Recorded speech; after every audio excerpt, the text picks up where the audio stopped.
get a small saucepan, put in half a cup of water and 1 apple. Now cut up the apple into little pieces.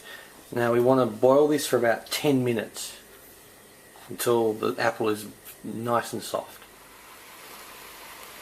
Alright, well that's ready, nice and soft. Just put this on the counter and let it just cool a little bit for about 20 minutes before we puree.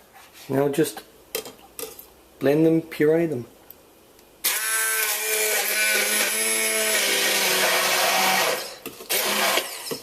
Now get baby's bowl, pour the apple